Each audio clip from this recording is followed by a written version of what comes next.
A lasting reminder of a World War II journey has been discovered more than 7 decades after it was left behind.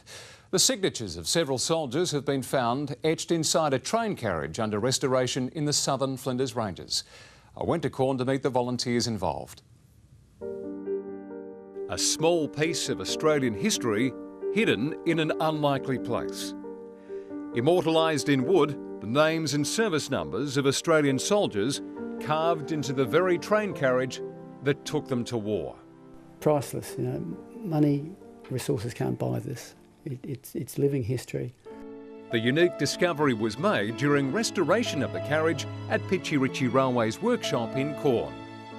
The town served as a major outpost for troops during World War II, as thousands of soldiers made the epic journey north on the original Ghan Railway before being deployed overseas. There was that sense of not knowing. They didn't know what was in store for them beyond Darwin. To mark time, many soldiers left their signature behind. Already identified, servicemen named Willoughby, Blackmore and Booth, among others. This was probably being done while the train was in motion. So we're rocking and rolling and we're trying to leave our name up here for posterity.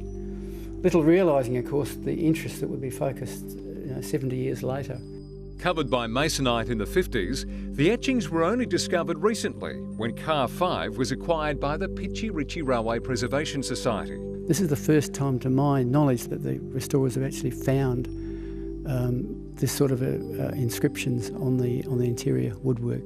The revelation came as a surprise to Car 5's owner, Jeremy Brown. The railway enthusiast purchased the carriage from a farmer in the 70s for just $300, unaware of the history contained within. A lot of the carriages were just burnt. We knew a lot of these carriages had been in service during the war, but of course we didn't know which exact ones, and to find the etchings in Car 5, that's a real bit of Australian history.